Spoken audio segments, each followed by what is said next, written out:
Monsieur, ma mère a un tatouage exactement comme le vôtre. Hein?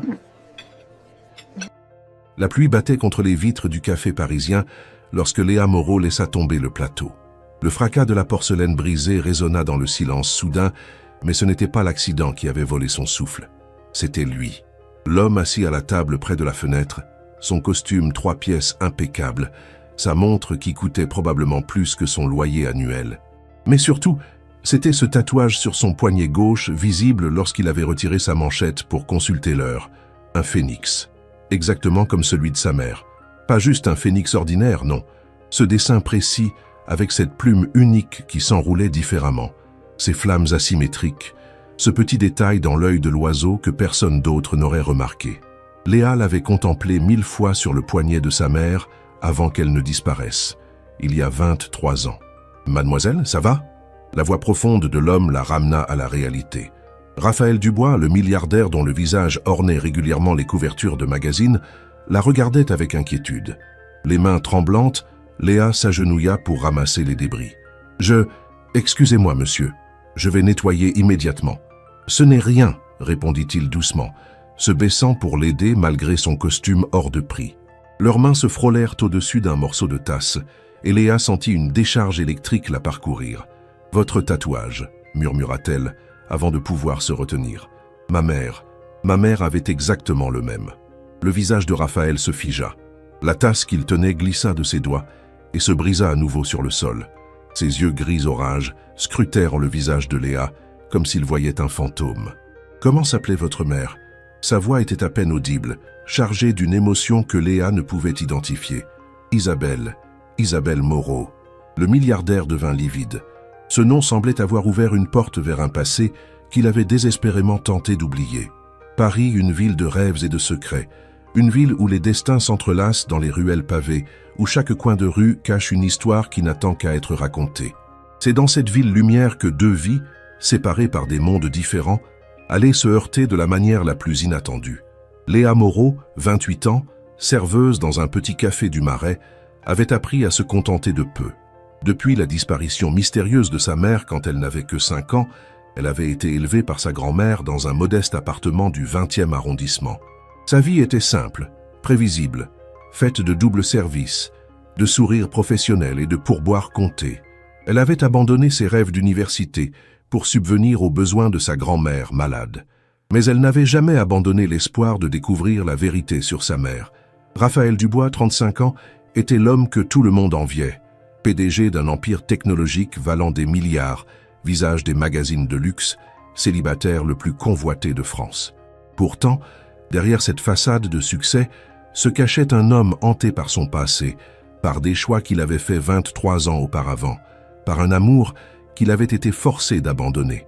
Ce jour pluvieux d'octobre, lorsque Raphaël décida par hasard d'entrer dans ce petit café qu'il n'avait jamais remarqué auparavant, le destin activa son plan élaboré depuis plus de 2 décennies. Un tatouage, un phénix identique, une serveuse aux yeux trop familiers, et une vérité qui allait bouleverser leurs 2 existences à jamais. Certaines histoires commencent par un coup de foudre. Celle-ci commença par la reconnaissance d'un tatouage et une question qui changerait tout. Comment s'appelait votre mère? Le silence qui suivit fut assourdissant. Autour d'eux, le café continuait sa routine habituelle. Les clients sirotaient leur café en lisant « Le Monde ». La machine à espresso crachait sa vapeur. Mais pour Léa et Raphaël, Le Monde venait de s'arrêter. « Isabelle Moreau », répéta Raphaël, le nom sortant de ses lèvres comme une prière oubliée. Ses mains tremblaient imperceptiblement, tandis qu'il se relevait, les morceaux de porcelaine tombant de ses paumes. « Mon Dieu !» Léa se redressa également, son cœur battant si fort qu'elle craignait qu'il n'explose. « Vous la connaissiez? Vous connaissiez ma mère ?» Avant que Raphaël puisse répondre, Marc, le gérant du café, surgit de derrière le comptoir, son visage rougi par l'irritation. « Léa, qu'est-ce qui se passe ici? C'est la 3e fois ce mois-ci que tu casses de la vaisselle. »« Je suis désolé, c'est ma faute, » intervint rapidement Raphaël, sa voix retrouvant cette autorité naturelle des hommes habitués à commander. Il sortit son portefeuille et en extirpa plusieurs billets de 100 €, pour les dégâts et pour compenser le dérangement. Marc saisit l'argent, ses yeux s'écarquillant devant la somme. « Monsieur, c'est beaucoup trop. »« Gardez tout, » coupa Raphaël. Puis, se tournant vers Léa, il ajouta d'une voix basse et urgente « Mademoiselle, pourriez-vous me rejoindre après votre service? Il faut absolument que nous parlions. C'est important. » Léa hocha la tête, incapable de former des mots. Son esprit tourbillonnait avec 1000 questions, 1000 possibilités. Cet homme connaissait sa mère. Cet homme portait le même tatouage que sa mère. Qui était-il vraiment pour elle? « Mon service se termine à 18h, murmura-t-elle finalement. « Je vous attendrai. » Raphaël griffonna quelque chose sur une carte de visite et la lui tendit. « Si jamais vous finissez plus tôt, appelez-moi à ce numéro. S'il vous plaît, ne partez pas sans me parler. » Il y avait une supplication dans ses yeux qui fit fondre quelque chose dans le cœur de Léa. Ce n'était pas l'arrogance d'un milliardaire habitué à obtenir ce qu'il voulait. C'était quelque chose de plus profond, de plus désespéré. C'était la même expression qu'elle voyait dans son propre miroir chaque matin depuis 23 ans. Raphaël quitta le café sans regarder en arrière, laissant Léa dans un état de choc complet. Elle glissa la carte de visite dans sa poche et se mit machinalement à nettoyer les débris, mais son esprit était à des kilomètres de là. Les heures qui suivirent furent les plus longues de sa vie. Chaque commande, chaque sourire professionnel, chaque « voici votre café, monsieur » était accompli en pilote automatique. Ses collègues remarquèrent son état second. Sophie, une autre serveuse qui travaillait là depuis 10 ans, s'approcha d'elle pendant une accalmie. « Léa, ça va? Tu as l'air bizarre depuis ce matin. C'est à cause de ce type? »« Quel type ?» demanda Léa, feignant l'ignorance. Sophie leva les yeux au ciel. « Le beau gosse en costume qui t'a donné sa carte. Ne me dis pas que tu ne sais pas qui c'est. C'est Raphaël Dubois. Le Raphaël Dubois, le PDG de Dubois Tech. Il vaut des milliards. » Léa sentit son estomac se nouer. Elle savait que l'homme était riche, mais elle n'avait pas réalisé à quel point. « Je ne savais pas. Eh bien maintenant tu sais. Qu'est-ce qu'il te voulait? Ne me dis pas qu'il t'a dragué ?» Sophie semblait partagée entre l'excitation et l'incrédulité. « Non, rien de tout ça, » répondit rapidement Léa. « C'est compliqué. » Sophie la regarda avec curiosité mais n'insista pas. « Fais attention, Léa. Les hommes comme lui ne s'intéressant pas aux filles comme nous par bonté d'âme. » Ces mots restèrent gravés dans l'esprit de Léa. Avait-elle raison? Mais comment expliquer le tatouage? Comment expliquer sa réaction en entendant le nom de sa mère? Non, il y avait quelque chose de plus profond là-dessous, quelque chose qui dépassait les simples différences de classe sociale. À 17h30, Marc la libéra plus tôt que prévu, remarquant qu'elle était pratiquement inutile dans son état. Léa se précipita dans les vestiaires, retira son tablier taché de café et composa le numéro sur la carte de visite avec des doigts tremblants. Il répondit à la première sonnerie comme s'il avait attendu près de son téléphone. « Mademoiselle Moreau, Oui, je termine plus tôt. Où voulez-vous qu'on se retrouve? Je vous envoie mon chauffeur. Où êtes-vous exactement? » Non. La réponse de Léa fut plus brusque qu'elle ne l'avait voulu. « Je veux dire, je préfère venir par mes propres moyens. Donnez-moi juste une adresse. » Il y eut un silence, puis « D'accord, le jardin du Luxembourg, près de la fontaine Médicis. Dans 20 minutes, j'y serai. » Le trajet en métro fut un brouillard. Léa ne se souvenait même pas d'avoir changé de ligne. Tout ce qu'elle savait, c'est qu'elle se retrouva soudain devant l'entrée du jardin, le soleil de fin d'après-midi projetant de longues ombres dorées sur les chemins de gravier. Elle le vit avant qu'il ne la voie. Raphaël était assis sur un banc près de la fontaine, toujours impeccable dans son costume, mais quelque chose dans sa posture trahissait une vulnérabilité qu'elle n'avait pas remarquée au café. Ses épaules étaient légèrement voûtées, sa tête penchée, comme si le poids du monde reposait sur lui. « Monsieur Dubois », appela-t-elle doucement en s'approchant. Il se leva immédiatement et elle remarqua qu'il avait les yeux rouges, comme s'il avait pleuré. « Appelez-moi Raphaël, s'il vous plaît. Après ce que nous allons devoir discuter, les formalités semblent déplacées. » Ils s'assirent tous les deux sur le banc, un espace respectable entre eux. Le silence s'étira, aucun des deux ne sachant par où commencer. Finalement, ce fut Raphaël qui prit la parole. « Avant de commencer, j'ai besoin de savoir quelque chose. Quand avez-vous vu votre mère pour la dernière fois ?»« J'avais 5 ans, » répondit Léa, sa voix se brisant légèrement. « C'était le 15 mars 2002. Elle m'a embrassé ce matin-là, m'a dit qu'elle m'aimait plus que tout au monde. Et elle est partie travailler. Elle n'est jamais revenue. »« Travailler ?» Raphaël se tourna brusquement vers elle. Où travaillait-elle? Je ne sais pas exactement. Ma grand-mère était toujours très vague sur ce sujet. Elle disait qu'Isabelle travaillait dans les affaires, mais elle refusait d'en dire plus. Quand ma mère a disparu, grand-mère a dit qu'elle avait dû partir à l'étranger pour son travail et qu'elle reviendrait quand elle le pourrait. Mais des semaines sont passées, puis des mois, puis des années. Elle n'est jamais revenue. Aucun appel, aucune lettre, rien. Et votre père? Je ne l'ai jamais connu. Maman refusait d'en parler. Tout ce que je sais, c'est qu'il est parti avant ma naissance. Léa essuya une larme qui avait roulé sur sa joue. Pendant des années, j'ai cru qu'elle nous avait abandonnés. Mais maintenant, je ne sais plus quoi penser.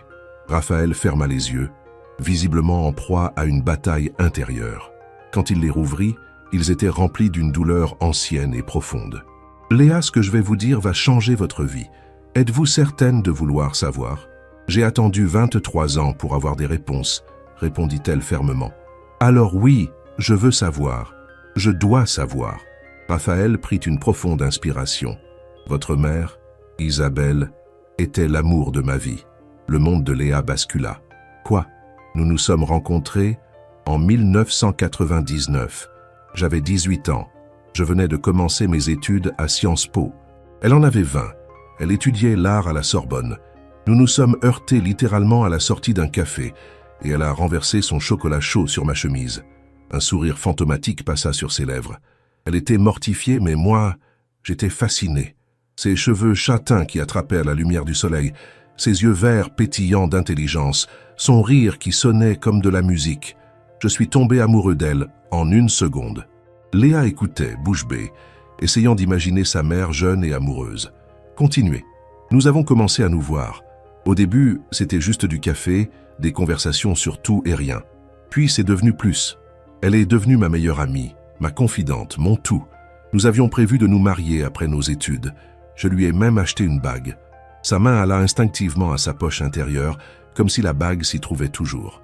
Mais mon père, Édouard Dubois, avait d'autres plans pour moi. Il dirigeait déjà un empire financier, et il voulait que j'épouse la fille d'un de ses associés, Mélanie Beaumont. Une alliance stratégique, comme il disait.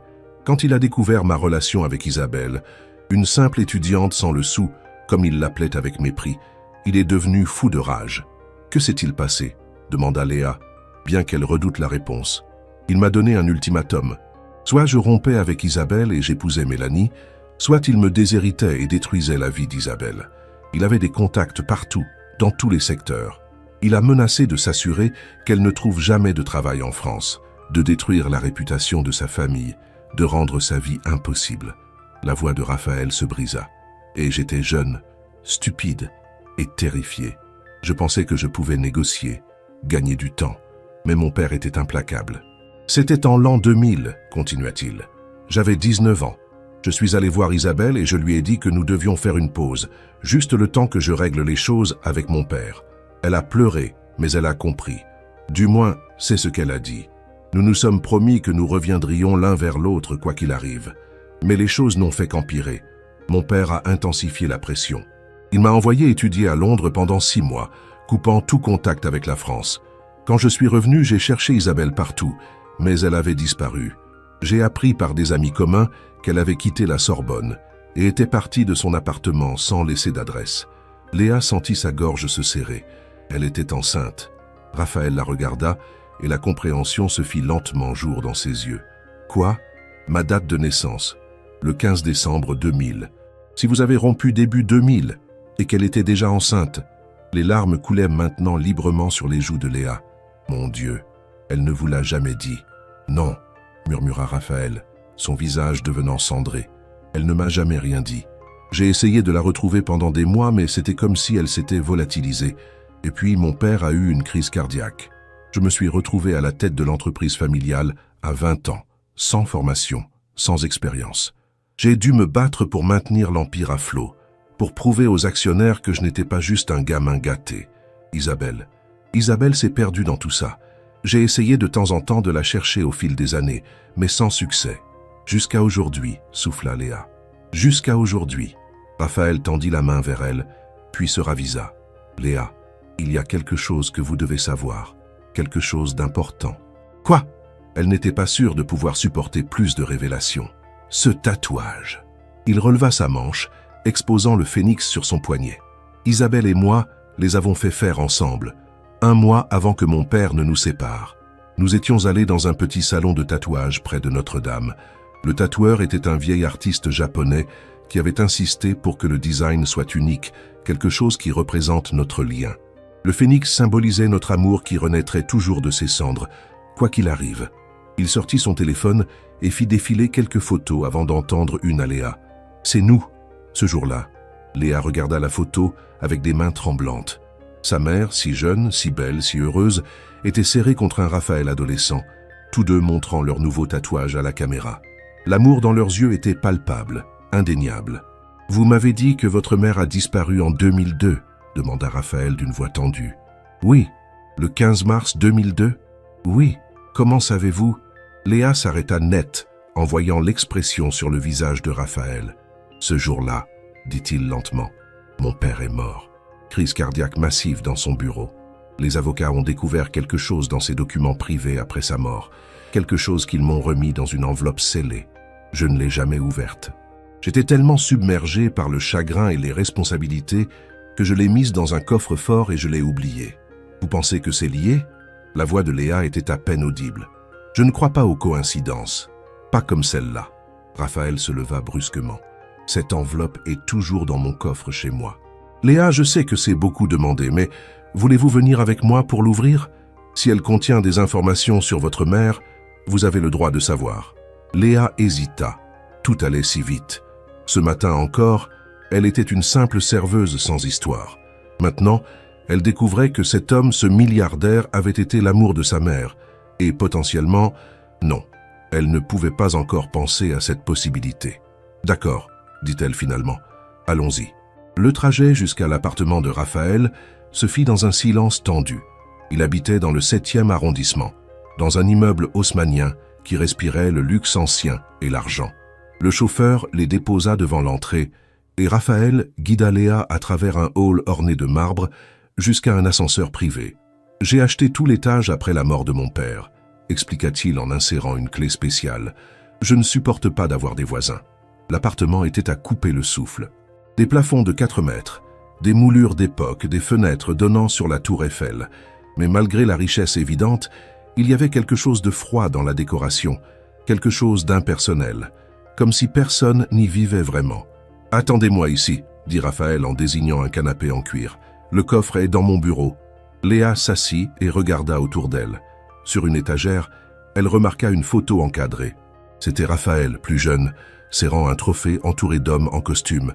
Mais c'est une autre photo plus petite et presque cachée derrière qui attira son attention. Elle se leva et s'approcha. C'était sa mère, Isabelle, souriante sur ce qui ressemblait à un pique-nique. Et à côté d'elle, riante aux éclats, il y avait Raphaël. Ils avaient l'air si heureux, si insouciants. Comment une histoire d'amour si belle avait-elle pu si mal tourner? Je n'ai jamais pu me résoudre à l'enlever. Léa sursauta. Elle n'avait pas entendu Raphaël revenir. Il tenait une enveloppe jaunie dans ses mains, les mots « confidentiel à ouvrir seulement en cas de décès d'Édouard Dubois » écrits en lettres capitales au-dessus. « Êtes-vous prête ?» demanda-t-il. « Je ne sais pas, laisse-t-on jamais vraiment ?» Raphaël s'assit à côté d'elle et déchira lentement l'enveloppe. À l'intérieur se trouvaient plusieurs documents et une lettre manuscrite. Il commença à lire la lettre à voix haute, sa voix tremblant de plus en plus à chaque mot. « Raphaël, si tu lis ceci, c'est que je suis mort.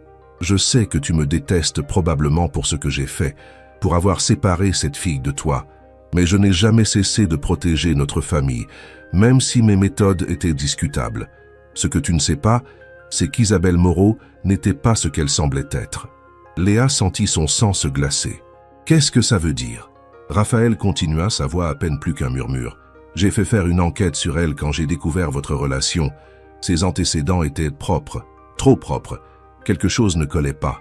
Après plus de creuser, j'ai découvert qu'elle travaillait pour une organisation secrète du gouvernement français, la Division 9, une unité d'élite chargée de missions d'infiltration et de renseignement. Son travail à la Sorbonne n'était qu'une couverture. « Non », souffla Léa. « Non, ce n'est pas possible. Ma mère était artiste, elle... » « Laissez-moi finir, » dit doucement Raphaël. « Quand j'ai confronté mon père avec ces informations des années plus tard, juste avant sa mort, il m'a avoué quelque chose de terrible. Il n'avait pas seulement menacé de détruire la vie d'Isabelle, il avait contacté ses supérieurs à la Division 9 et avait fait un marché avec eux. En échange d'informations commerciales sensibles que seul mon père possédait, ils acceptaient de réaffecter Isabelle à une mission à l'étranger, loin de moi, définitivement. Les larmes coulaient maintenant sur les joues de Raphaël. Il a vendu son affectation. Il l'a vendue comme on vendrait une marchandise. Et elle n'a jamais eu le choix. Si elle avait refusé, elle aurait été accusée de trahison. Mon père a utilisé sa position et ses connexions pour la faire disparaître de ma vie. « Mais elle est revenue, » murmura Léa. « Elle est revenue en France, elle m'a élevé pendant 5 ans. » Oui, Raphaël feuilleta les autres documents. Selon ses notes, elle a été envoyée en mission au Moyen-Orient de 2000 à fin 2001. Puis elle a démissionné de la division 9 et a disparu de leur radar. Ils ont supposé qu'elle voulait simplement vivre une vie normale. « Avec moi, » dit Léa, la réalisation la frappant de plein fouet. Elle a démissionné pour m'élever. Mais il y a plus. La main de Raphaël tremblait en tenant le dernier document. Mon père a continué à la faire surveiller, même après son départ de la division 9. Il savait qu'elle avait un enfant. Il savait qu'elle habitait dans le 20e arrondissement. Il savait tout, et il n'a jamais rien dit. Le document suivant était un rapport de surveillance daté du 14 mars 2002, un jour avant la disparition d'Isabelle. Léa le lut avec horreur croissante. Sujet Isabelle Moreau observée quittant la résidence à 08h15 avec l'enfant. Féminin approximativement 5 ans. Dépose l'enfant à l'école maternelle Saint-Joseph à 08h45. Sujet ensuite observé se rendant au Café de la Paix, quartier Opéra. Contact établi avec individu non identifié, homme environ 40 ans, cicatrice sur la joue gauche. Échange de documents observés. Nature des documents inconnus. Sujet semble agité. Contact dure 15 minutes. Sujet quitte le café, se dirige vers la station de métro. Surveillance terminée à 10h30. C'est le dernier rapport, dit Raphaël d'une voix blanche. Le lendemain, mon père est mort, et Isabelle a disparu. Léa se leva brusquement, son esprit tournant à toute vitesse. L'homme avec la cicatrice. Grand-mère m'a dit quelque chose une fois quand j'étais adolescente. Elle était en train de mourir. Elle délirait à cause des médicaments. Elle a dit « L'homme avec la cicatrice a emmené ta mère. Je n'ai pas pu l'arrêter. Pardonne-moi, pardonne-moi. » J'ai toujours pensé que c'était juste le délire, mais ce n'était pas un délire. Raphaël était déjà sur son téléphone. J'ai encore des contacts, des gens qui doivent des faveurs à ma famille. Si cet homme existe, nous le trouverons. Mais pourquoi? La voix de Léa se brisa. Pourquoi aurait-elle rencontré cet homme? Pourquoi aurait-elle disparu juste après la mort de votre père? Raphaël leva les yeux de son téléphone, et dans son regard, Léa vit une théorie se former, une possibilité terrifiante. À moins qu'elle n'ait jamais vraiment quitté la division 9. À moins que tout ça n'ait été qu'une couverture. Non. Léa secoua la tête avec véhémence. Ma mère m'aimait. Elle ne m'aurait jamais abandonné pour une mission. Je ne dis pas qu'elle vous a abandonné volontairement, répondit doucement Raphaël. Je dis qu'elle a peut-être été forcée, ou pire, qu'elle a été éliminée parce qu'elle savait quelque chose qu'elle n'aurait pas dû savoir. Le silence qui suivit fut pesant. Léa s'effondra sur le canapé, son esprit refusant de traiter toutes ces informations. Sa mère, une agente secrète, c'était complètement fou. Et pourtant, cela expliquait tant de choses. Les absences inexpliquées, les appels téléphoniques chuchotés, la façon dont elle semblait toujours sur ses gardes, même à la maison. Il y a quelque chose d'autre, dit Raphaël, brisant le silence. Il hésita, comme s'il pesait chaque mot. Léa, votre date de naissance. Décembre 2000. Si Isabelle et moi étions ensemble jusqu'en février 2000 et que vous êtes née en décembre. Léa le regarda et soudain, tout devint clair. La raison pour laquelle elle avait toujours senti une connexion en voyant le tatouage. La raison pour laquelle ses yeux étaient gris, comme ceux de Raphaël, alors que sa mère avait des yeux verts.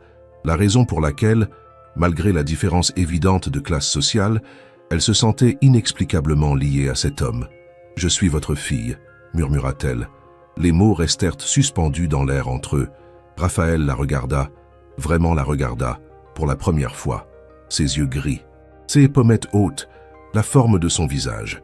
Comment avait-il pu ne pas le voir immédiatement? « Mon Dieu !» souffla-t-il. « Comment ai-je pu être si aveugle ?»« Elle ne vous l'a jamais dit », répéta Léa, les larmes coulant maintenant librement. « Elle savait que vous étiez sous la coupe de votre père.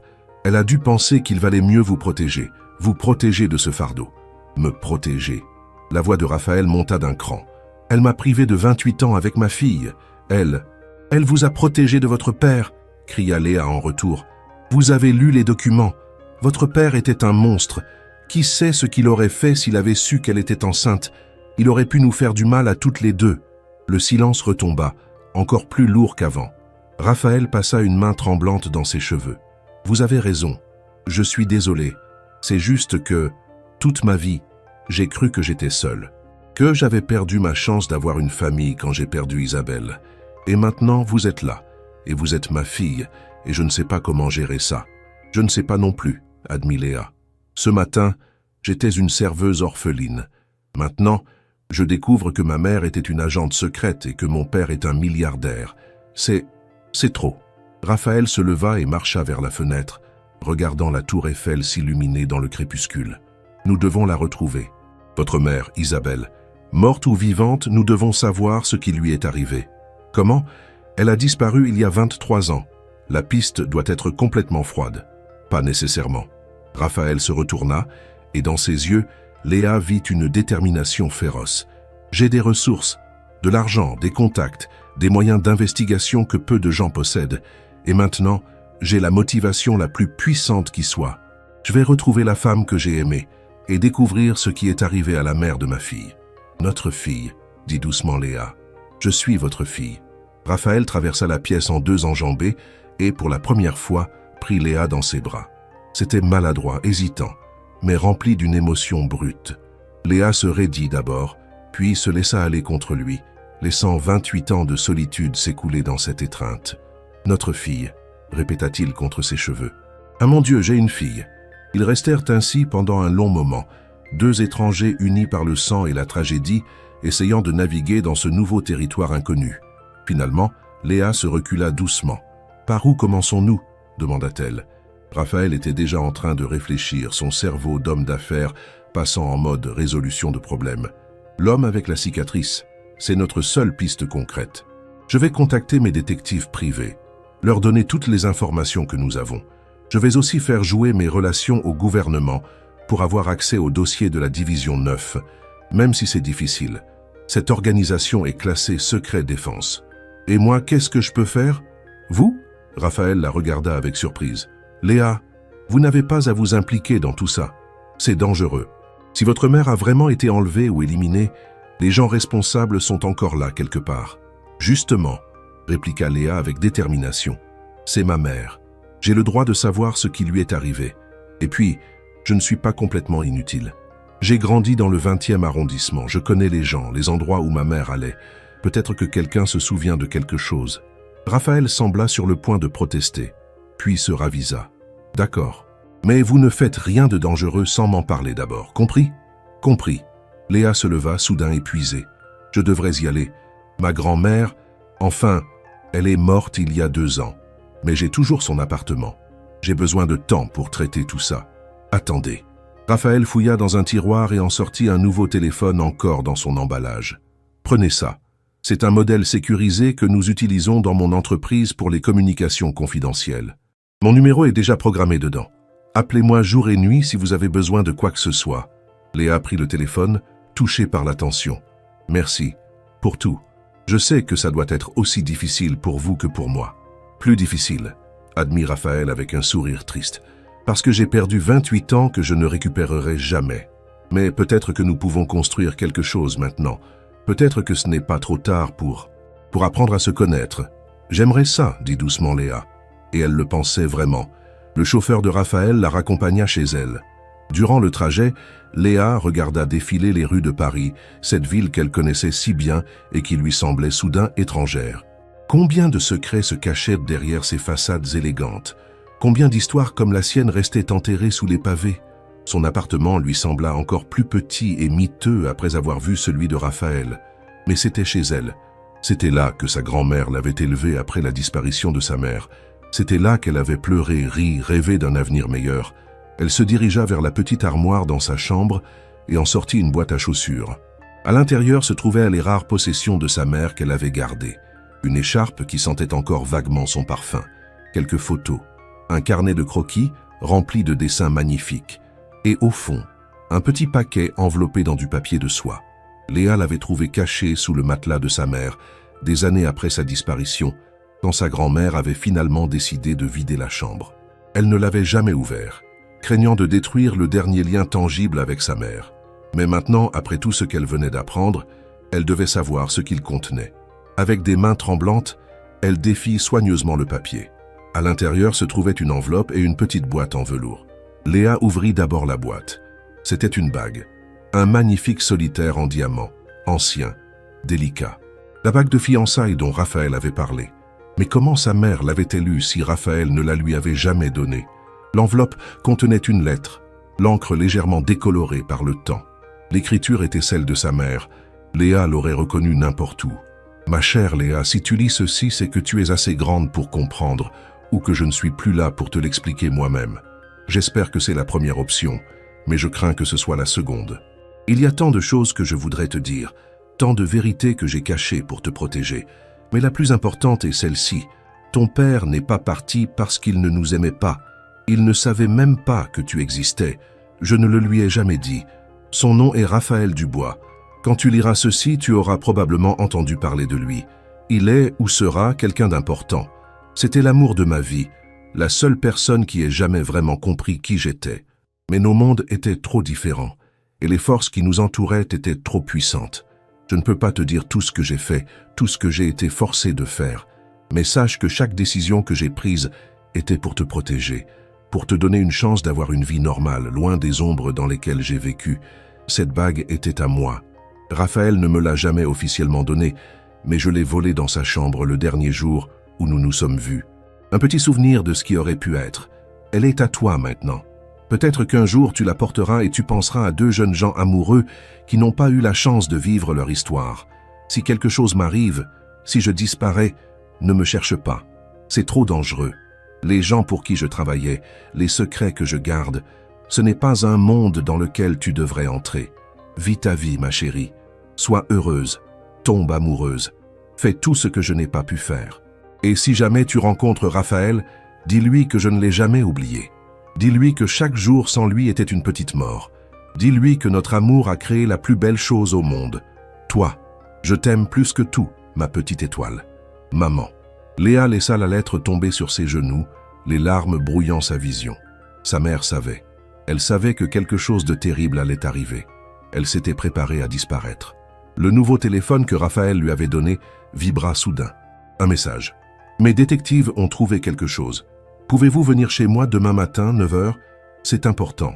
Raphaël. » Léa regarda la bague dans sa main, puis la lettre de sa mère. Demain, elle allait en apprendre davantage sur ce qui était arrivé à Isabelle. Demain, elle allait peut-être découvrir des vérités qu'elle n'était pas prête à entendre. Mais elle irait quand même. Parce que sa mère avait sacrifié tout pour elle, et maintenant c'était à son tour de se battre pour découvrir la vérité. Elle glissa la bague à son doigt. Elle lui allait parfaitement. Léa ne dormit pas de la nuit. Elle resta allongée dans son lit, fixant le plafond, la bague de sa mère à son doigt, rejouant encore et encore les événements de la journée dans son esprit. À chaque fois qu'elle fermait les yeux, elle voyait le visage de Raphaël quand il avait réalisé qu'elle était sa fille. La douleur, le regret, mais aussi quelque chose d'autre. De l'espoir peut-être. À 7 h du matin, elle abandonna toute prétention de dormir et se leva. Elle se doucha, s'habilla avec soin, choisissant l'une de ses rares tenues convenables, un jean sombre et un chemisier blanc. Elle voulait faire bonne impression, même si elle ne savait pas exactement pourquoi cela importait. Le trajet en métro jusqu'au 7e arrondissement lui sembla à la fois trop court et interminable. Son cœur battait la chamade lorsqu'elle sonna à l'interphone de l'immeuble de Raphaël. « Mademoiselle Moreau », répondit immédiatement sa voix. « Montez, s'il vous plaît. » Quand les portes de l'ascenseur s'ouvrirent sur son appartement, Léa fut surprise de voir que Raphaël n'était pas seul. Un homme plus âgé, la cinquantaine, aux cheveux grisonnants et au regard perçant, se tenait près de lui. Il portait un costume élégant mais sobre, et quelque chose dans sa posture évoquait une discipline militaire. « Léa », dit Raphaël en s'avançant vers elle. Il hésita un moment, comme s'il voulait l'embrasser sur la joue, mais se contenta d'un sourire chaleureux. « Merci d'être venu. Je vous présente Pierre Marchand. Il était le chef de la sécurité de mon père, et maintenant il dirige mon département d'investigation privée. » Pierre s'avança et lui tendit la main. Sa poignée de main était ferme, professionnelle. « Enchanté, mademoiselle. Raphaël m'a mis au courant de la situation. Je suis désolé pour ce que vous traversez. Merci, murmura Léa. Vous avez trouvé quelque chose? Asseyez-vous, suggéra Raphaël, les guidant vers le salon. Sur la table basse étaient étalés des dossiers, des photos, des documents. Ce que Pierre a découvert est troublant. Pierre ouvrit le premier dossier. J'ai commencé par creuser dans les archives de surveillance que le père de Raphaël avait fait compiler sur Isabelle Moreau. Comme vous le savez, elle a disparu le 15 mars 2002. Le dernier rapport la place au Café de la Paix, rencontrant un homme avec une cicatrice sur la joue gauche. Il sortit une photo granuleuse, visiblement prise de loin, avec un téléobjectif. On y voyait une femme, de dos, assise à une table de café. En face d'elle, un homme en costume sombre. La qualité était médiocre, mais on distinguait effectivement une cicatrice sur son visage. J'ai fait analyser cette photo par nos experts en reconnaissance faciale, continua Pierre, et nous avons eu un match. L'homme s'appelle Viktor Kozlov, un ancien agent du KGB reconverti en consultant de sécurité après la chute de l'URSS. Officiellement, il travaille pour des sociétés internationales. Officieusement, c'est un homme de main pour des opérations sales. Le sang de Léa se glaça. Des opérations sales? Quel genre? Le genre dont on ne parle pas dans les journaux, répondit sombrement Pierre. Élimination? Enlèvement? Chantage? Si vous avez besoin que quelqu'un disparaisse sans laisser de traces, Viktor Kozlov est votre homme. Mon Dieu, souffla Léa. Vous pensez qu'il a tué ma mère? Nous ne savons pas, intervint Raphaël, posant une main réconfortante sur son épaule. Mais il y a plus. Pierre, montrez-lui le reste. Pierre sortit un autre document. J'ai également enquêté sur la division 9, l'organisation pour laquelle travaillait votre mère. C'est extrêmement difficile d'obtenir des informations sur eux. Ils sont classés au plus haut niveau de secret défense. Mais j'ai quelques contacts dans les services de renseignement. Il fit une pause comme s'il cherchait ses mots. La division 9 n'existe officiellement plus. Elle a été dissoute en 2003, un an après la disparition de votre mère. Officiellement, c'était une restructuration administrative. Mais mes sources me disent qu'il y a eu un scandale, quelque chose de suffisamment grave pour que le gouvernement préfère faire disparaître toute l'organisation. Quel genre de scandale? Demanda Léa. C'est là que ça devient intéressant, dit Pierre en sortant une liste de noms. 17 agents de la division 9 sont morts ou ont disparu entre 2002 et 2003, tous dans des circonstances mystérieuses. Accident de voiture, crise cardiaque soudaine, disparitions pures et simples. Isabelle Moreau était la première sur la liste. Le silence qui suivit fut pesant. Léa regarda les noms, tous ces gens qui avaient eu une vie, une famille, des rêves, et qui avaient été effacés comme s'ils n'avaient jamais existé. Quelqu'un nettoyait les rangs, murmura Raphaël. Quelqu'un voulait s'assurer qu'il ne reste aucune trace de ce que la division 9 avait fait. Exactement, confirma Pierre. Et Viktor Kozlov est apparu dans l'entourage d'au moins 5 de ses agents peu avant leur disparition. Ce n'est pas une coïncidence. Mais pourquoi? La voix de Léa était désespérée. Pourquoi aurait-on voulu éliminer tous ces agents? Qu'est-ce qu'ils savaient? Pierre échangea un regard avec Raphaël. C'est là que ça devient compliqué. Mes sources suggèrent que la division 9 était impliquée dans quelque chose d'illégal, quelque chose qui impliquait des personnalités très puissantes. Quand l'opération a mal tourné, il fallait faire disparaître tous ceux qui pourraient témoigner. Mon père, dit soudain Raphaël, son visage devenant livide. Mon père était impliqué, n'est-ce pas? Pierre hocha lentement la tête. Édouard Dubois avait des liens avec plusieurs membres de la division 9. Il utilisait leurs services pour des activités commerciales douteuses, espionnage industriel, élimination de concurrents, ce genre de choses. Oh mon Dieu, murmura Raphaël. Il a utilisé Isabelle. Il l'a utilisée dans ses opérations et quand tout a commencé à s'effondrer, il a dû s'assurer qu'elle ne pourrait jamais témoigner, termina Pierre. Je suis désolé, Raphaël. Je sais que c'était votre père, mais les preuves sont accablantes. Léa sentit une vague de nausée la submerger. Alors votre père a fait tuer ma mère pour protéger ses secrets? Je ne sais pas, répondit Raphaël, les larmes aux yeux. Mais je vais le découvrir. Pierre, où est Viktor Kozlov maintenant? C'est là que les choses deviennent encore plus étranges, dit Pierre en sortant une photo plus récente. Il vit à Paris, dans le 16e arrondissement. Et il travaille maintenant comme consultant en sécurité pour diverses entreprises, y compris, il fit une pause dramatique. Dubois Tech. Quoi? Raphaël se leva brusquement. Il travaille pour moi? Pas directement. Il est employé par une filiale, Une société de sécurité que Dubois Tech a acquise il y a 5 ans. Vous ne l'avez probablement jamais rencontré, mais oui, techniquement, il est sur votre feuille de paie. Raphaël se mit à faire les 100 pas, visiblement secoué. Comment est-ce possible? Comment un homme comme ça a-t-il pu infiltrer mon entreprise? Parce que quelqu'un l'a protégé, répondit Pierre calmement. Quelqu'un de haut placé dans votre organisation. Quelqu'un qui savait ce qu'il était et qui voulait le garder à portée de main. Qui? La voix de Raphaël était glaciale. Pierre sortit un dernier document. J'ai tracé l'embauche de Kozlov. Elle a été approuvée par votre directeur financier, Alain Beaumont. Beaumont? Raphaël sembla choqué. Mais il est avec moi depuis le début, depuis que j'ai pris la direction de l'entreprise après la mort de mon père. Justement, dit Pierre, Alain Beaumont était aussi le bras droit de votre père. Il savait tout de ses opérations. Léa écoutait cet échange, son esprit essayant de tracer toutes les connexions. Attendez, Beaumont, ce nom me dit quelque chose. Raphaël, vous avez dit que votre père voulait vous marier à une Mélanie Beaumont. Oui, confirma Raphaël, son regard s'éclairant soudain. Mélanie Beaumont, la fille d'Alain Beaumont. Mon Dieu, tout est lié. Votre père voulait unir les deux familles, dit lentement Léa. Pas juste pour des raisons commerciales, mais pour s'assurer que les secrets resteraient dans la famille. Et quand j'ai refusé d'épouser Mélanie, quand j'ai insisté pour rester avec votre mère, j'ai menacé tous leurs plans, continua Raphaël. Pas étonnant qu'il ait été si déterminé à nous séparer. Pierre se racla la gorge. Il y a autre chose.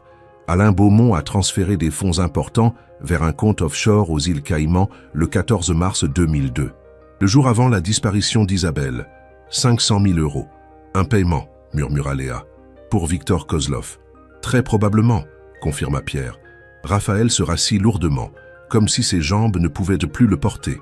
Alors c'est vrai, mon père a orchestré tout ça. Il a fait tuer la femme que j'aimais, la mère de ma fille, pour protéger ses secrets. Nous ne savons pas encore avec certitude qu'Isabelle est morte, dit doucement Pierre. Tout ce que nous savons, c'est qu'elle a rencontré Kozlov et qu'elle a disparu. Il y a une chance, aussi mince soit-elle, qu'elle soit encore en vie. Après 23 ans, la voix de Léa était pleine de désespoir. Comment pourrait-elle être encore en vie après tout ce temps? Les gens disparaissent pour beaucoup de raisons, répondit Pierre. Parfois par choix, parfois par nécessité. Si Isabelle était aussi intelligente et compétente que je le pense, elle a peut-être trouvé un moyen de survivre. Alors que faisons-nous? Demanda Raphaël, se tournant vers Pierre.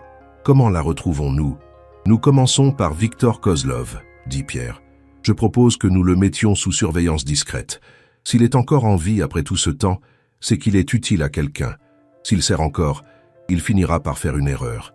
Et Alain Beaumont? Demanda Léa. Lui, c'est plus délicat, admit Pierre. Il est haut placé dans l'entreprise, il a des connexions partout. Si nous le confrontons directement, il pourrait détruire des preuves ou disparaître. Alors nous jouons le jeu, dit Raphaël, sa voix retrouvant cette assurance de PDG. Nous faisons comme si de rien n'était. Je continue à diriger l'entreprise, à faire confiance à Beaumont, pendant que Pierre creuse plus profondément dans ses activités. C'est risqué, avertit Pierre. Si Beaumont découvre que nous enquêtons sur lui, je sais, coupa Raphaël, mais c'est le seul moyen, et je veux être celui qui le confronte quand nous aurons assez de preuves. Je veux regarder cet homme dans les yeux et lui demander pourquoi il a participé au meurtre de la femme que j'aimais. Le téléphone de Pierre sonna soudain. Il répondit, écouta un moment, puis raccrocha avec une expression préoccupée. C'était mon équipe de surveillance. Victor Kozlov vient de quitter son appartement. Il se dirige vers le nord de Paris. Suivez-le, ordonna immédiatement Raphaël. Je veux savoir où il va, qui il rencontre, tout. Déjà fait, assura Pierre. Mais il y a autre chose. Mes hommes ont vu quelqu'un d'autre surveiller Kozlov. Une femme, environ 60 ans, cheveux gris, très professionnelle. Elle le suivait avant que nous arrivions. Qui est-elle? Demanda Léa. Nous ne savons pas encore. Mais le fait que quelqu'un d'autre s'intéresse à Kozlov est intriguant.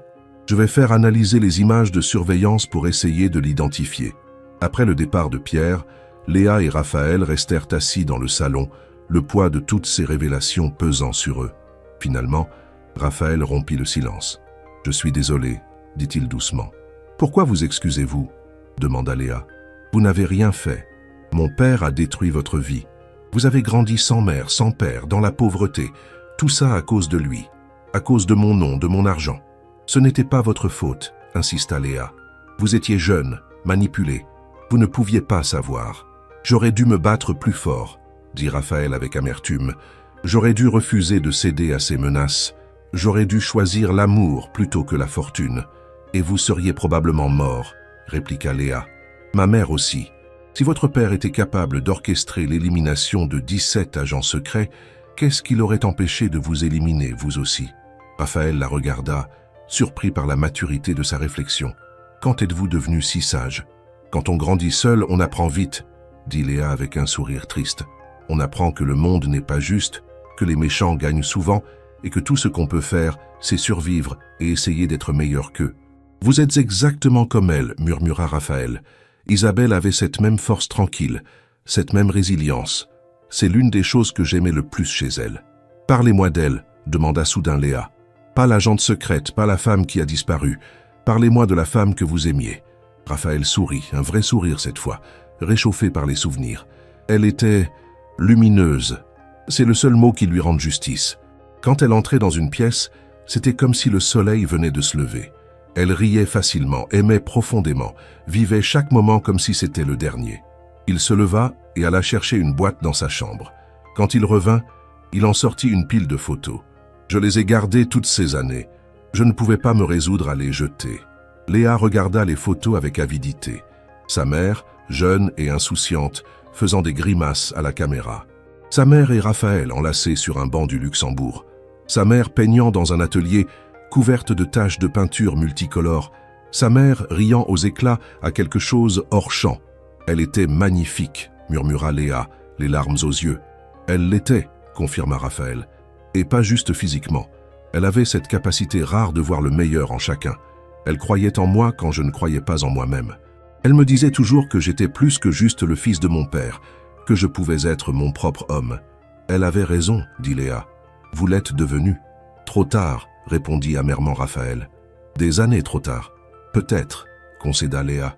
Mais maintenant, vous avez une chance de faire mieux, de découvrir la vérité, de lui rendre justice. De vous rendre justice, corrigea Raphaël. Vous méritez de savoir ce qui est arrivé à votre mère. Vous méritez des réponses. Ils passèrent le reste de la matinée à parler, partageant des histoires, apprenant à se connaître. Raphaël lui raconta son enfance isolée, élevée par des nounous et des tuteurs, pendant que son père construisait son empire. Léa lui parla de sa grand-mère, une femme fière et aimante qui avait fait de son mieux avec peu de moyens. Elle parlait parfois de ma mère, dit Léa, surtout vers la fin, quand la maladie commençait à la prendre. Elle disait qu'Isabelle avait toujours été spéciale, différente des autres enfants, qu'elle avait un don pour voir les choses que les autres ne voyaient pas. C'est vrai, confirma Raphaël. Elle était incroyablement perceptive. Parfois, c'était presque dérangeant. Elle semblait toujours savoir ce que je pensais avant même que je l'exprime. Ça devait être utile dans son travail, observa Léa. Sans doute, admit Raphaël. Mais je me demande parfois si c'est pour ça qu'ils l'ont recrutée, ou si c'est le travail qui l'a rendu comme ça. Le téléphone de Raphaël sonna. C'était Pierre. Victor Kozlov est entré dans un entrepôt abandonné dans le 19e arrondissement. Il rencontre quelqu'un là-bas. Nous avons besoin de l'autorisation pour entrer et installer des micros. Vous l'avez, répondit immédiatement Raphaël.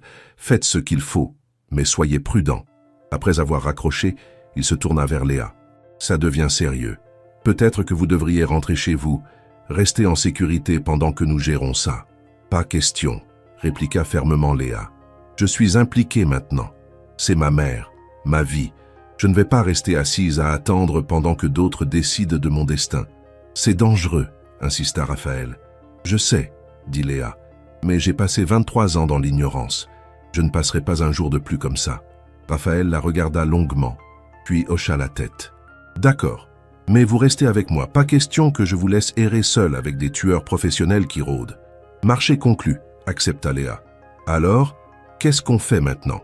Maintenant, dit Raphaël en se levant et en enfilant sa veste, nous allons rendre visite à quelqu'un. Alain Beaumont ne sait pas que nous le soupçonnons. Allons au bureau et voyons si nous pouvons le faire parler. Le siège de Dubois Tech était un bâtiment ultramoderne en verre et acier dans le quartier de la Défense. Léa se sentit minuscule en entrant dans le vaste hall, entouré de professionnels en costume qui allaient et venaient avec détermination. « Monsieur Dubois !» Une assistante se précipita vers eux. « Nous ne vous attendions pas aujourd'hui. »« Réunion imprévue » répondit Raphaël, avec un sourire charmant qui ne reflétait pas la tension dans ses épaules. « Où est Alain ?»« Dans son bureau, je crois. »« Voulez-vous que je l'appelle ?»« Non, c'est bon. Nous allons monter directement. » Ils prirent l'ascenseur jusqu'au 30e étage où se trouvaient les bureaux de la direction. L'assistante d'Alain Beaumont leva les yeux avec surprise en les voyant arriver. « Monsieur Dubois, je ne... »« C'est bon, Caroline. Je vais juste lui dire bonjour rapidement. » Raphaël frappa brièvement à la porte du bureau d'Alain avant d'entrer sans attendre de réponse. Alain Beaumont était un homme dans la soixantaine, grand, mince, avec des cheveux gris parfaitement coiffés et des lunettes à monture dorée. Il leva les yeux de son ordinateur avec surprise. « Raphaël, quelle surprise! Je ne savais pas que tu venais aujourd'hui. » Son regard glissa vers Léa avec curiosité. « Et qui est cette charmante jeune femme ?»« Alain, je te présente Léa Moreau, » dit Raphaël, observant attentivement la réaction du vieil homme au nom. « Léa, voici Alain Beaumont, mon directeur financier. » Quelque chose passa dans les yeux d'Alain. Ce n'était qu'une fraction de seconde, mais Léa le vit. La reconnaissance, la peur, rapidement masquée par un sourire professionnel. « Enchanté, mademoiselle Moreau. » Il se leva et tendit la main. Sa poignée de main était froide, moite. « C'est un joli nom, Moreau. Je crois que j'ai connu quelqu'un avec ce nom il y a longtemps. »« Vraiment ?» dit Léa, en soutenant son regard. « Qui donc ?»« Oh, personne d'important, » répondit Alain en se rasseyant. « Juste une connaissance. Alors, Raphaël, qu'est-ce qui t'amène? Tu voulais parler de quelque chose en particulier ?»« En fait, oui, » dit Raphaël en s'asseyant également, faisant signe à Léa de faire de même. « Je révise toutes nos acquisitions des 5 dernières années. Tu te souviens de cette société de sécurité que nous avons achetée? Secure Solutions Internationales ?» Alain se raidit presque imperceptiblement. « Bien sûr. Une bonne acquisition. Ils nous fournissent d'excellents services. »« fit Raphaël, feignant l'indifférence. « Je regardais leur liste d'employés l'autre jour. Il y a un consultant là-bas, un certain Victor Kozlov.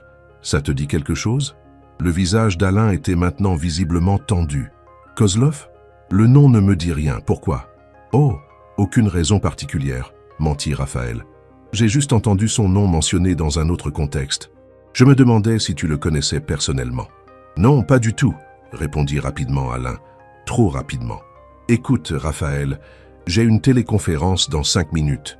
Si c'est tout... »« Bien sûr, » dit Raphaël en se levant. « Une dernière chose. Tu te souviens de la division 9 ?» Alain devint livide. « Pourquoi me demandes-tu ça? Simple curiosité, » dit Raphaël d'un ton léger. « Mon père avait des contacts avec eux, n'est-ce pas? Tu étais son bras droit. Tu devais être au courant. »« C'était il y a longtemps, » dit Alain, sa voix tremblant légèrement. « Des affaires anciennes, mieux laissées dans le passé. Le passé a une façon de remonter à la surface, » observa Léa doucement. « N'est-ce pas, monsieur Beaumont ?» Alain la regarda et dans ses yeux, Léa vit de la peur pure. « Qui êtes-vous vraiment ?»« Je vous l'ai dit, » répondit Léa en se levant. « Je suis Léa Moreau, la fille d'Isabelle Moreau. Vous vous souvenez d'elle maintenant ?» Alain se leva brusquement, renversant presque sa chaise. « Sortez, sortez de mon bureau immédiatement. »« Nous partons, » dit Raphaël calmement. « Mais nous reviendrons, Alain, avec des questions, beaucoup de questions. » Ils sortirent, laissant Alain Beaumont tremblant derrière son bureau. Dans l'ascenseur, Léa se tourna vers Raphaël. « Il sait quelque chose. Vous avez vu sa réaction ?»« Il sait tout, » confirma Raphaël. « Et maintenant, il va paniquer. Pierre a des hommes qui le surveillent. S'il contacte Kozlov ou fait quelque chose de suspect, nous le saurons. » Le téléphone de Raphaël sonna presque immédiatement. C'était Pierre, et sa voix était urgente. « Raphaël, vous devez voir ça. Nous avons installé les micros dans l'entrepôt. Vous ne croirez jamais ce que nous avons entendu. »« On arrive, » dit Raphaël. Ils se rendirent directement au QG improvisé de Pierre, un appartement sécurisé dans le 11e arrondissement qu'il utilisait pour ses opérations sensibles. L'équipe technique de Pierre avait installé des écrans partout, montrant diverses vues de surveillance. « Écoutez ça, » dit Pierre en lançant un enregistrement audio. La première voix était clairement celle de Victor Kozlov, avec un accent russe prononcé. « Je t'ai dit que c'était risqué de me contacter directement. Si quelqu'un nous voit ensemble, on n'avait pas le choix, » répondit une deuxième voix, une voix féminine plus âgée. « Les choses changent. Dubois enquête. Il a retrouvé la fille. » Léa se figea. « La fille? Elle parle de moi? Il doit y avoir quelque chose dans sa voix, » murmura Raphaël. Pierre augmenta le volume. La femme continuait. « Après toutes ces années, qui aurait pensé que cette serveuse stupide serait sa fille? C'est comme si Isabelle nous narguait depuis sa tombe. Isabelle n'est pas dans une tombe, répondit Kozlov. Elle est... Un bruit couvrit le reste de sa phrase. Quand l'audio redevint clair, ils parlèrent d'autre chose. Qu'est-ce qu'il a dit? Demanda Léa avec frustration. Où est ma mère? Nous avons fait analyser l'audio par nos experts, dit Pierre. Ils essaient de nettoyer l'interférence, mais ça va prendre du temps. Qui est cette femme? Demanda Raphaël. Vous avez pu l'identifier? Pierre tapa sur son clavier et une photo apparut sur l'écran. Voici la femme qui suivait Kozlov ce matin. Après analyse faciale et recoupement avec nos bases de données, nous avons une identification. Madeleine Rousseau, 62 ans, ancienne agente de la DGSE, la Direction Générale de la Sécurité Extérieure. Les services secrets français, murmura Léa. Exactement, confirma Pierre. Elle a pris sa retraite il y a 5 ans, mais selon nos sources, elle était très impliquée avec la Division 9 avant sa dissolution. Alors elle sait ce qui est arrivé à Isabelle, dit Raphaël. Probablement, acquiesça Pierre. Mais voici où ça devient vraiment intéressant. Devinez pour qui Madeleine Rousseau travaille maintenant. Pour qui? Demanda Léa. Pour Alain Beaumont, révéla Pierre. Elle est sa consultante en sécurité personnelle. Officiellement, elle s'occupe de sa protection rapprochée. Officieusement, elle est sa nettoyeuse, termina Raphaël sombrement. Elle élimine les problèmes avant qu'ils ne deviennent trop gros. Le téléphone de Pierre sonna à nouveau. Il décrocha, écouta, puis son visage devint grave. Compris, ne le perdez pas. Il raccrocha et se tourna vers eux. Alain Beaumont vient de quitter son bureau. Il se dirige vers l'entrepôt où Kozlov et Rousseau se trouvent. Ils vont se réunir tous les trois, dit Raphaël. C'est notre chance.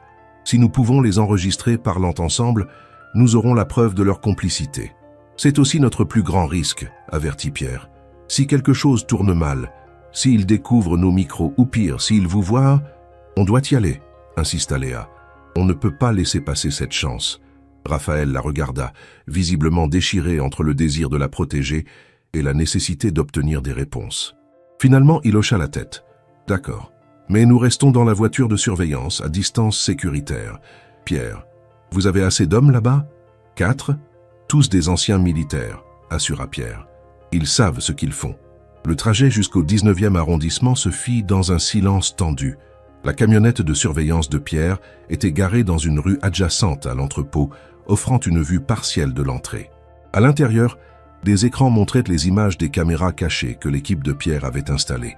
Ils regardèrent Alain Beaumont arriver, regardant nerveusement autour de lui avant d'entrer dans l'entrepôt. Les micros captèrent immédiatement sa voix. « Qu'est-ce que c'était que ce cirque ce matin ?» aboya Beaumont. « Dubois est venu me poser des questions sur Kozlov, sur la Division 9. Il sait quelque chose. »« Calmez-vous, » répondit Madeleine Rousseau avec son calme glacial. « Nous gérons la situation. »« Gérer ?» La voix de Beaumont monta d'un cran. « Cette fille, cette Léa Moreau, elle était avec lui. La fille d'Isabelle. Comment peut-elle encore être un problème après toutes ces années? Parce que vous avez été négligent, » cracha Madeleine. « Vous étiez censé vous assurer qu'il n'y avait pas de descendance. Vous m'aviez assuré qu'Isabelle n'avait pas d'enfant. »« Je ne savais pas, » protesta Beaumont. « Édouard ne m'avait jamais dit qu'elle avait eu un bébé. »« Édouard est mort depuis 23 ans, » intervint Kozlov. « Blâmer un homme mort ne résout pas notre problème actuel. »« Le problème, » dit froidement Madeleine, « c'est que cette fille est la preuve vivante de la liaison entre Raphaël et Isabelle. Si elle commence à creuser, si elle trouve les bons documents, les bonnes personnes, elle pourrait remonter jusqu'à nous, » termina Beaumont. « Jusqu'à tout ce que nous avons fait. » Il y eut un silence. Puis Kozlov demanda « Vous voulez que je m'en occupe, comme j'ai fait avec les autres ?» Dans la camionnette, Léa sentit son sang se glacer. « Il parle de me tuer, » murmura-t-elle. Raphaël lui prit la main, sa mâchoire serrée de rage. « Il ne vous touchera pas, je vous le promets. »« Non, » répondit Madeleine à Kozlov. « Pas encore. Si elle disparaît maintenant, juste après avoir rencontré Dubois, ce serait trop suspect. Non, nous devons être plus subtils. »« Alors quoi ?» demanda Beaumont. « On la laisse juste continuer à fouiner ?»« Non, » dit Madeleine. « Nous utilisons l'appât le plus puissant qui soit. Nous utilisons sa mère. » Le cœur de Léa bondit. « Ma mère? Elle est vivante ?» À l'écran, ils virent Madeleine sortir son téléphone. « Isabelle Moreau a survécu à votre petit arrangement, monsieur Beaumont. Pas grâce à vous, certes, mais elle a survécu. Et pendant 23 ans, nous l'avons gardée, disons, au frais. »« Quoi ?» La voix de Beaumont était incrédule. Mais Kozlov m'avait dit qu'elle était morte, que le travail avait été fait. J'ai menti, répondit calmement Kozlov. Madeleine a payé plus. Elle voulait Isabelle vivante, pour assurance. Assurance contre quoi demanda Beaumont. Contre des gens comme vous qui paniqueraient à la première difficulté, répliqua sèchement Madeleine. Isabelle Moreau sait où tous les corps sont enterrés, littéralement. Elle était impliquée dans toutes les opérations de la Division 9, y compris celles que nous avons menées pour Édouard Dubois. Si jamais quelque chose tournait mal, si nous avions besoin d'un bouc émissaire, elle serait parfaite. Alors elle est où demanda Beaumont. Où l'avez-vous gardée tout ce temps? Quelque part où personne ne penserait à regarder, répondit Madeleine avec un sourire dans sa voix. Quelque part où elle ne peut pas s'échapper et où elle ne peut parler à personne. Mais maintenant, avec sa fille qui pose des questions, peut-être qu'il est temps de les réunir. Vous voulez utiliser la mère comme appât pour attirer la fille? Demanda Kozlov. Exactement, confirma Madeleine. Nous contactons Léa Moreau. Nous lui disons que nous savons où est sa mère, nous arrangeons une réunion. Et quand elles seront toutes les deux au même endroit, vous les éliminez toutes les deux, termina Beaumont, sa voix retrouvant son assurance. Oui, ça pourrait marcher. Et Dubois? Laissez-moi m'occuper de Raphaël Dubois, dit Madeleine. Il a des sentiments pour cette fille, c'est évident. Il essaiera de la protéger. Nous pouvons utiliser ça contre lui aussi. Dans la camionnette, Pierre avait déjà son téléphone à l'oreille, appelant des renforts. Raphaël tenait toujours la main de Léa qui tremblait maintenant violemment. « Ma mère est vivante », murmura-t-elle, les larmes coulant sur ses joues. Tout ce temps, elle était vivante, et il la retenait prisonnière. « Nous allons la retrouver », promit Raphaël, « et nous allons faire payer ces monstres pour ce qu'ils ont fait. Ils parlent de nous tuer tous, dit Léa. Vous, moi, ma mère, nous devons aller à la police.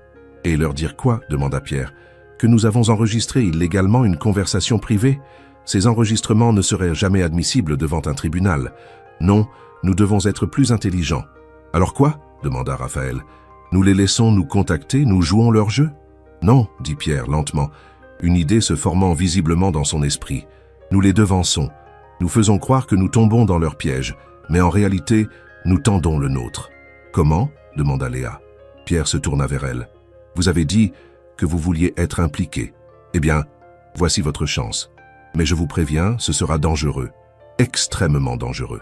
Je ne me soucie pas du danger, répondit fermement Léa.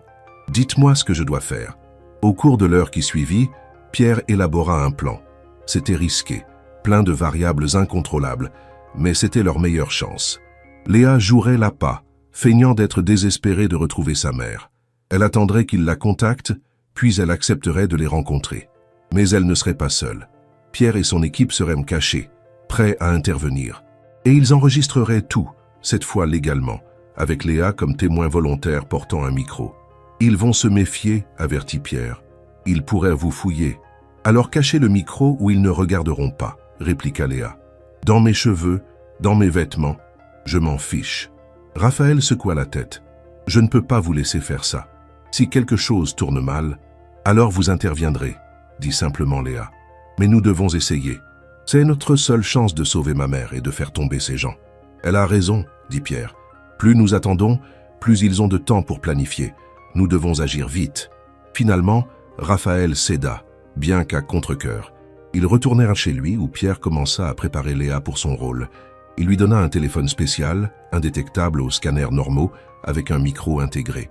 Il lui expliqua comment agir, comment répondre, comment garder les suspects en train de parler assez longtemps pour obtenir des aveux utilisables. « Souvenez-vous, dit-il, votre but n'est pas de les affronter, c'est de les faire parler.